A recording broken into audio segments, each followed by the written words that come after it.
Elle n'est qu'une enfant, il n'est qu'un chien, mais tous deux portent des cicatrices que personne ne voit. Quand Emma accepte un pari insensé lancé par un ancien soldat ivre, personne ne croit qu'elle y arrivera. Comment toucher un chien brisé par la guerre, terrifié par le monde, prêt à mordre pour survivre? Et pourtant, ce que personne n'avait prévu, c'est qu'un simple regard, une voix douce, un geste lent, peuvent réveiller l'espoir.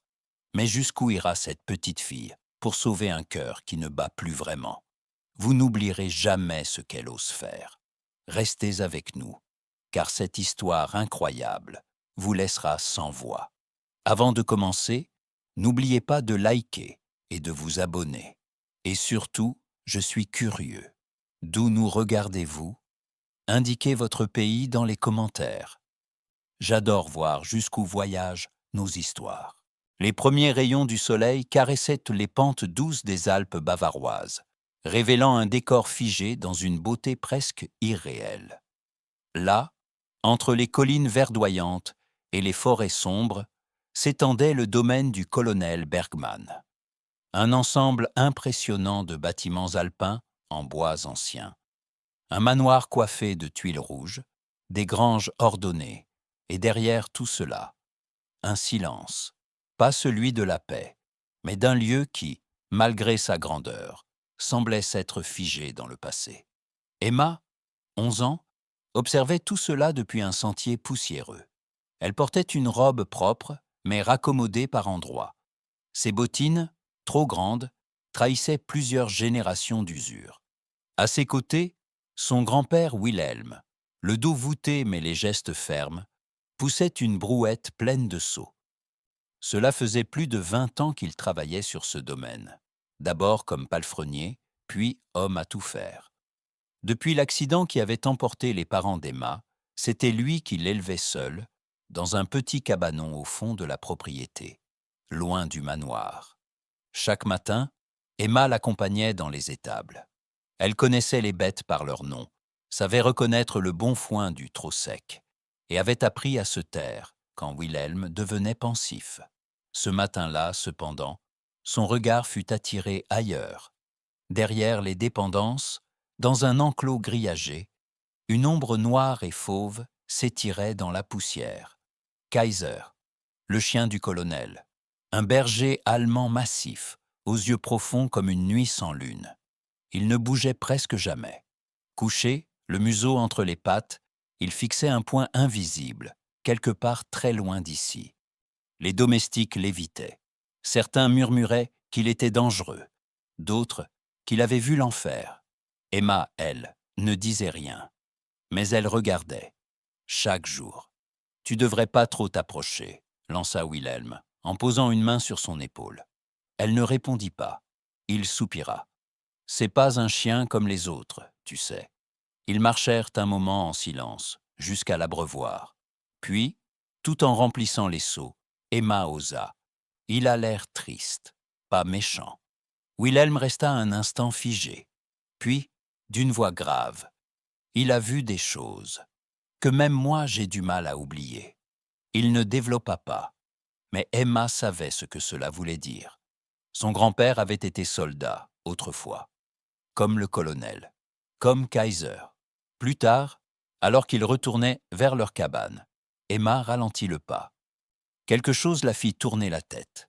Kaiser. Il s'était redressé, et pour la première fois, ses yeux étaient bibraqués sur elle, immobiles, intenses. Elle sentit une chaleur étrange monter dans sa poitrine. Un frisson aussi. Pas de peur, mais de pressentiment. Quelque chose avait changé. Le village était en fête ce soir-là. Des guirlandes lumineuses traversaient la place centrale. Les tables en bois débordaient de chopes levées, et l'air sentait le pain chaud, la bière et la musique. Les rires couvraient presque tout, mais pas complètement. Sous cette joie apparente, il y avait une tension diffuse, celle des gens qui se connaissent trop bien, qui portent ensemble des silences anciens. Emma marchait à côté de Wilhelm, un peu intimidé par la foule. Il s'était installé à l'écart, près d'un coin moins éclairé. Wilhelm n'aimait pas le bruit. Emma, elle, observait tout. Les visages rougis, les épaules qui se rapprochaient, les regards qui évitaient mon parfois celui du colonel Bergman. Il trônait à la table d'honneur, grand, encore droit malgré l'âge, mais déjà alourdi par l'alcool. Ses cheveux gris étaient soigneusement peignés. Son uniforme d'apparat avait laissé place à une veste trop ouverte. Il buvait vite, trop vite, et à chaque chope vidée, sa voix gagnait en volume, en amertume.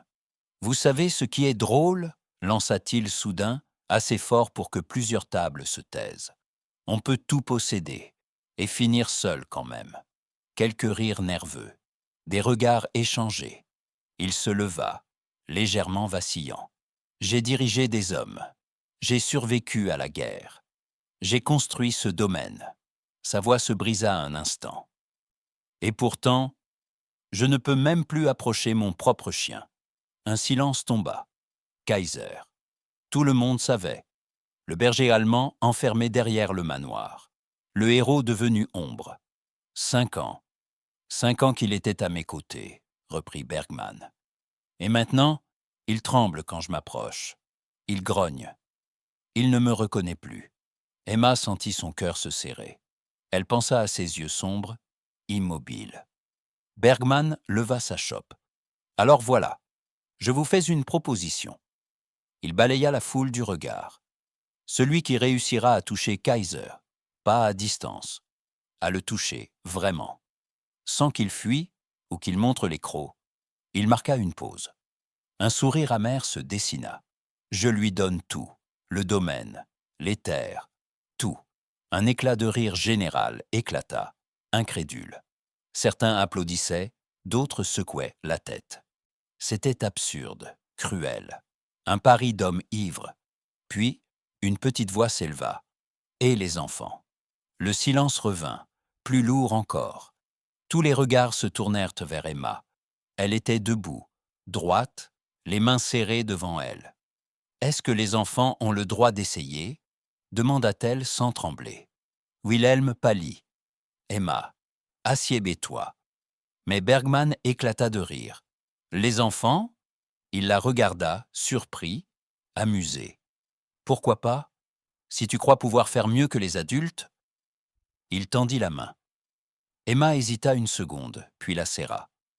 Le pacte était scellé. Sur le chemin du retour, la nuit était tombée. Le village s'éloignait derrière eux. Soudain, un son monta depuis le domaine. Un hurlement. Long, profond, déchirant. Emma s'arrêta. Ce n'était pas un cri de rage. C'était autre chose, comme un appel. Le lendemain matin, alors que la rosée n'avait pas encore quitté les herbes hautes, Emma se glissa hors de la cabane. Wilhelm dormait encore, bercé par l'habitude. Elle n'avait rien dit. Elle n'avait pas besoin de le faire. Elle suivit le chemin de gravier jusqu'au fond du domaine, là où l'enclos grillagé se dressait, solitaire. Le silence y régnait, à peine troublé par le bruissement des feuilles et le lointain mugissement d'une vache. Kaiser était là, couché dans l'ombre, exactement comme elle l'avait vu les autres jours, immobile, loin du grillage, comme une statue qui avait oublié qu'elle pouvait encore vivre. Emma s'assit lentement sur un petit tabouret en bois qu'elle avait emporté. Elle laissa une distance de plusieurs mètres, ni trop près, ni trop loin. Elle croisa ses mains sur ses genoux et attendit. Pendant longtemps, il ne se passa rien. Le chien ne bougea pas, ne tourna même pas la tête. Mais elle sentait, d'une manière étrange, qu'il savait qu'elle était là. Alors, tout doucement, elle murmura « Bonjour, Kaiser. Je ne suis pas venue pour te toucher. Je suis juste là. » Elle resta là presque 1 heure, sans bouger. De temps en temps, elle parlait à voix basse. De tout, de rien. De la lumière du matin, du vent frais, de la confiture de fraises qu'elle aimait manger quand elle était petite. Puis, sans dire un mot de plus, elle se leva et s'en alla. Le jour suivant, elle revint. Même tabouret, même place, même voix douce. Kaiser ne réagit toujours pas, mais ses oreilles tournèrent un peu quand elle parla de son grand-père. Le 3e jour, Elle lui raconta l'histoire de son premier chat, un matou gris et craintif qu'elle avait apprivoisé avec du lait tiède et des morceaux de pain. Le 4e jour, elle fredonna une chanson, juste quelques notes, un air simple. Elle ne savait pas vraiment pourquoi. Le 5e jour, alors qu'elle décrivait le rêve étrange qu'elle avait fait, un rêve où les animaux parlaient, elle vit quelque chose, infime, mais réel. Kaiser leva la tête. Ses yeux fixèrent le vide, comme à son habitude. Puis, il tourna très légèrement les oreilles vers elle. Un frémissement à peine visible. Mais elle le vit, et son cœur bondit. Elle garda le silence, cette fois. Elle ne voulait pas briser ce fil invisible, si fragile, qui semblait enfin se tendre entre eux. Puis, alors qu'elle se levait pour partir, elle sentit un regard dans son dos. Elle se retourna. Kaiser s'était déplacé, juste un peu. Il avait quitté le fond de l'enclos pour se poster plus près, à mi-distance. Il la fixait, pas avec menace, mais avec quelque chose d'autre, quelque chose de neuf. Les jours suivants, quelque chose changea, pas brusquement, pas de façon spectaculaire, mais assez pour que ceux qui regardaient vraiment le sentent. Kaiser n'était plus indifférent à l'heure. Quand Emma arrivait, il ne restait plus recroquevillé au fond de l'enclos. Il se levait, lentement, comme s'il l'attendait sans vouloir l'admettre. Son corps restait tendu, prêt à fuir ou à se défendre. Mais ses yeux cherchaient désormais sa silhouette. Emma continuait de s'asseoir à la même place. Toujours la même distance. Toujours le même calme. Elle avait compris une chose essentielle. Ce chien n'avait pas besoin qu'on l'approche. Il avait besoin qu'on le respecte. Un matin, après un long silence partagé, elle osa dire « Mon papa était soldat, lui aussi ». Kaiser redressa légèrement la tête. Il disait que les soldats apprennent à être forts, mais qu'ils ont aussi le droit d'avoir peur. Elle avala sa salive. Il disait que le courage, ce n'est pas de ne rien sentir. C'est de rester quand on tremble. Elle n'essaya pas de lire la réaction du chien. Elle laissa simplement ses mots flotter dans l'air. Mais elle vit ses oreilles frémir. Ses yeux se posaient sur elle, plus présents, moins perdus. Les jours passèrent encore. Puis un matin, alors qu'Emma parlait doucement, Kaiser s'approcha du grillage, très lentement. Chaque pas semblait peser 1 tonne. Il s'arrêta à quelques centimètres de là où elle était assise. Emma cessa de parler. Elle ne tendit pas la main. Elle ne bougea pas. Elle respira simplement. Le museau du chien se pencha vers elle. Il huma l'air. Son souffle chaud traversa le métal du grillage. Leur monde se frôlait, sans se toucher. C'était peu, mais c'était immense. À distance, une femme observait, discrète, les bras croisés, le regard grave. La docteure Petra Hoffmann. Peu de gens savaient qu'avant d'être vétérinaire, elle avait été médecin militaire, qu'elle avait vu Kaiser blessé, hurlant, couvert de poussière et de sang, ramené du chaos. Elle sentit un frisson d'inquiétude. Plus tard dans la journée, elle alla trouver le colonel Bergman. Ce que fait la petite est impressionnant, admit-elle, mais dangereux. Bergman fronça les sourcils. Dangereux comment? Chez un animal aussi traumatisé, l'espoir est une lame à double tranchant. S'il croit à une délivrance et qu'elle lui échappe, la chute peut être définitive. Le colonel resta silencieux. Le lendemain, un homme arriva sur le domaine, un journaliste. Il parlait vite, prenait des notes, voulait des images. Avant que quiconque puisse l'arrêter, un clic retentit, un flash éclata. Et dans l'instant, Kaiser hurla. Le cri que poussa Kaiser fit frissonner tout le domaine. Un hurlement arraché à l'ombre, profond, guttural, qui fit s'envoler les oiseaux perchés sur les toits. Il bondit contre le grillage, les crocs découverts, le poil hérissé, les yeux fous. Ce n'était plus le même chien. Il n'y avait plus rien de calme, plus rien de présent. Juste la panique brute, incontrôlable, animale. Emma eut un mouvement de recul, mais resta figée, pétrifiée.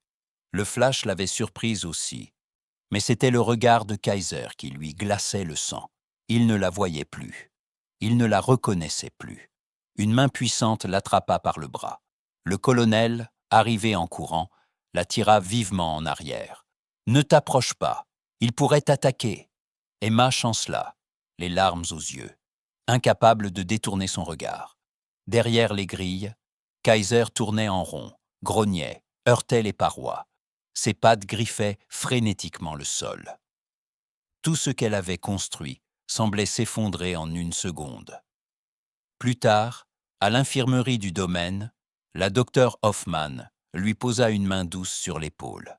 « Ce que tu fais, c'est beau, Emma. Mais aujourd'hui, il aurait pu te mordre. Ce n'était plus lui. » « Mais il ne l'a pas fait, » murmura Emma. « Pas cette fois. Mais un jour, il ne distinguera plus l'ennemi du visage ami. Son instinct le guidera, pas son cœur. » Emma baissa la tête, bouleversée. Ce soir-là, elle resta silencieuse pendant le repas. Wilhelm aussi. Il la regardait, inquiet, comme s'il luttait contre quelque chose. Enfin, il posa sa cuillère. « Il faut que tu saches. » Sa voix était rauque. « Le jour où Kaiser a été blessé, j'étais là. » Emma leva les yeux. « J'ai couru vers lui quand l'explosion a retenti. Je l'ai sorti des gravats. Il saignait. Il tremblait. Et je lui ai promis qu'il serait en sécurité. Que plus jamais personne ne lui ferait de mal. » Il détourna le regard. « Mais je n'ai pas tenu ma promesse. Je n'ai pas pu le sauver. Je l'ai laissé seul, brisé. Et je suis resté ici, à le voir s'éteindre un peu plus chaque jour. » Emma se leva doucement et vint s'asseoir près de lui. « Alors, tu peux la réparer, cette promesse. Pas tout seul, avec moi. » Wilhelm l'enlaça sans un mot. Il serrait fort, comme s'il avait peur qu'elle aussi lui échappe. Mais la nuit ne leur laissa pas de répit. Alors que les premières fusées du festival local éclataient dans le ciel noir, un grondement monta depuis le fond du domaine. Les feux d'artifice résonnaient, comme des bombes. Et Kaiser perdit le contrôle. Le vacarme éclata comme un coup de tonnerre. Les premières détonations du feu d'artifice déchirèrent le ciel au-dessus du village. Les couleurs illuminaient la nuit, mais dans la cabane, une autre lumière s'éteignait. Emma bondit sur ses pieds. Elle connaissait ce son, mais surtout, elle savait ce qu'il représentait pour lui. Avant même que Wilhelm ne comprenne, elle attrapa sa veste. « Emma, non !» cria-t-il, se levant d'un bond. « Tu ne sors pas, c'est dangereux. » Mais elle ne l'écouta pas. Elle était déjà dehors, courant dans l'herbe humide, les explosions résonnant autour d'elle comme des tambours de guerre. Le vent fouettait son visage, ses bottes glissaient dans la boue, mais son cœur, lui, savait exactement où aller. Derrière le manoir, l'enclos vibrait. Des grincements, des aboiements furieux, des bruits de griffes contre le métal. Kaiser tournait en rond, le pelage hérissé, le souffle saccadé. Il bondissait, cognait contre la clôture, aboyait à la mort. Ses yeux ne voyaient saut plus. Il était revenu ailleurs, là-bas, dans l'horreur. Emma s'arrêta à quelques mètres. Son cœur cognait fort. Un grognement féroce lui déchira les entrailles. Kaiser l'avait vu. Il montra les crocs. Il ne la reconnaissait pas. Elle avala sa peur. Une grande bouffée d'air. Puis, d'une voix ferme, « Assis. » Le mot claqua dans la nuit. Kaiser s'arrêta net, figé, les muscles tendus, la respiration haletante. Un doute, une hésitation traversa son regard. « Assis, Kaiser. » Il ne bougea pas tout de suite, mais il ne grogna plus. Alors Emma s'agenouilla. Elle parla plus bas, doucement, comme on parle à une âme blessée. « Tu es là, tu es en sécurité, personne ne te fera de mal. » Elle s'approcha lentement, jusqu'à s'asseoir à côté du grillage. Kaiser, toujours tremblant, ne reculait plus. « Tu te souviens de cette chanson ?» chuchota-t-elle. Et, Sans attendre de réponse, elle se mit à chanter. Une mélodie simple, un air ancien que sa mère lui chantait pour l'endormir. Les paroles se perdirent dans le vent, mais la voix, elle, vibrait de tendresse. Kaiser cessa de bouger. Il s'assit, puis, lentement, s'allongea. Son museau toucha presque la grille. Son souffle ralentit. Emma, en face, ne bougea pas. Elle continua de chanter, les yeux brillants, les mains posées sur ses genoux. Quand elle s'interrompit enfin, seule, la nuit reprit sa place. Et Kaiser dormait. Ou du moins, il en avait l'air. Apaisé. Enfin, un soupir s'échappa de ses flancs. Puis, dans un ultime geste, il s'étira et se colla doucement contre la grille, à quelques centimètres d'elle. Le soleil tapait fort ce jour-là, mais une tension glacée parcourait la foule rassemblée devant le domaine du colonel. Des dizaines de villageois s'étaient réunis pour assister à la scène qu'on n'osait croire possible. Certains étaient venus par curiosité, d'autres par scepticisme. Quelques-uns, en silence, espéraient un miracle. Au centre de l'attroupement, Emma se tenait droite, les mains jointes, le visage grave. Elle n'avait pas mis sa robe du dimanche. Elle voulait être elle-même, juste Emma. À quelques mètres, derrière le grillage, Kaiser tournait lentement en rond, son corps tendu, ses oreilles basses, sa queue figée. L'agitation, les voix, les regards, tout le rendait nerveux. Il n'avait pas l'habitude.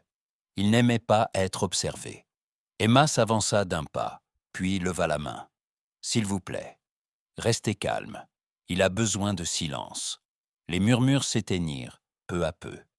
Même les enfants cessèrent de bouger. Elle s'agenouilla, à bonne distance du grillage. Le tabouret habituel n'était pas là, mais elle n'en avait pas besoin. « Bonjour, mon ami, » dit-elle doucement. Kaiser s'arrêta. Il la regardait, mais ses yeux étaient troubles.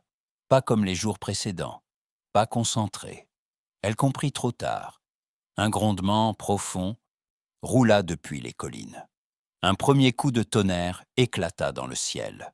Le vent se leva brusquement, soulevant les feuilles et les souvenirs. Kaiser recula d'un bond.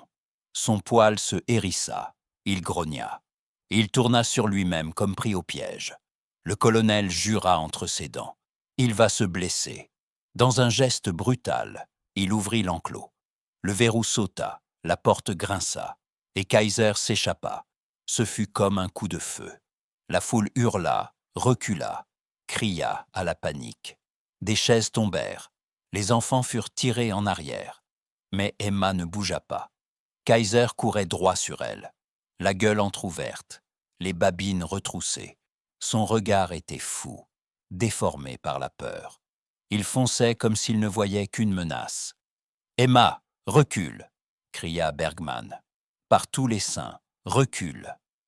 Mais elle resta là. Elle ne cria pas. Elle ne pleura pas. Elle ne leva même pas les bras. Elle ouvrit simplement la bouche. « Kaiser, c'est moi, Emma. » À 1 mètre d'elle, il freina net. Les griffes raclèrent le sol. Il haletait. Il tremblait. Mais il ne bougeait plus. Le monde entier retint son souffle. Le regard du chien croisa celui de la fille. Un regard long, suspendu, plein de chaos, et puis de mémoire. Et là, dans un geste presque irréel, Kaiser s'approcha, lentement. Il posa sa tête contre le ventre d'Emma, et il pleura. Le silence qui suivit la scène fut plus fort que tous les tonnerres du monde. Personne ne parlait. Personne n'osait. On ne voyait plus que ce chien, immense et brisé, posé contre le ventre d'une enfant, le souffle court, les yeux noyés de larmes. Emma caressait doucement sa tête, son front contre son museau. Elle murmurait à peine « C'est fini maintenant. Tu es là, tu es libre. » Le maire s'avança, visiblement ému, et lança d'une voix solennelle « Le pari était clair. Colonel Bergman, vous devez tenir parole. Le domaine appartient désormais à Emma. » Tous les regards se tournèrent vers elle. Mais Emma se releva lentement, regarda le colonel, puis la foule, et secoua doucement la tête. « Je ne veux pas de ce domaine. Ce n'est pas ma place. C'est la sienne. » Un murmure d'étonnement parcourut l'assemblée. Bergman fronça les sourcils. « Comment ça ?» Emma inspira profondément. « Ce lieu n'est pas un trophée. C'est une maison. Et si Kaiser a pu guérir ici, d'autres le peuvent aussi. » Elle s'avança d'un pas. « Il y a tellement de chiens comme lui, des anciens chiens militaires, des animaux battus, oubliés. Et il y a des gens comme moi, comme vous, qui peuvent leur tendre la main. Alors, pourquoi pas faire de ce domaine un lieu pour eux, un centre pour les guérir, les écouter, les aimer ?» Un silence respectueux s'installa. Puis, la voix de la vétérinaire Hoffmann s'éleva. « Un centre de thérapie canine, mais aussi humaine. Des ponts entre les êtres blessés. » Bergman resta figé un instant. Puis il baissa les yeux vers Kaiser, toujours blotti contre Emma. « Et vous voudriez que je participe à cela ?» Emma sourit. « Si vous le voulez. Ce lieu, vous l'avez construit. Moi, j'ai juste écouté un cœur blessé. » Bergman tendit la main. Elle la serra. Un an plus tard, un grand panneau accueillait les visiteurs. Centre Kaiser. Refuge et renaissance. Emma, plus grande, revenait pour l'anniversaire de l'ouverture. Elle poursuivait désormais des études de comportement animal à distance, entre 2 journées passées au centre. Dans les jardins, une dizaine de chiens jouaient, paisibles. D'autres suivaient des exercices avec des éducateurs. Wilhelm, désormais responsable des lieux, distribuait les tâches avec rigueur et tendresse. Et Kaiser était devenu une légende vivante, le premier à être guéri, le premier à devenir mentor. Il marchait entre les chiens plus jeunes, corrigeait un chiot impatient d'un simple regard, montrait l'exemple sans aboyer. Quand il vit Emma, il trottina vers elle, fier, digne. Puis il se coucha à ses pieds, comme au premier jour. Elle s'agenouilla, les bras autour de son cou. « Tu vois, on l'a fait. Ensemble. » Kaiser ferma les yeux. Autour d'eux, le soleil déclinait lentement sur les collines bavaroises. Et dans cet endroit autrefois marqué par la douleur, il n'y avait plus que la paix, plus que l'amour, plus que des cœurs réparés.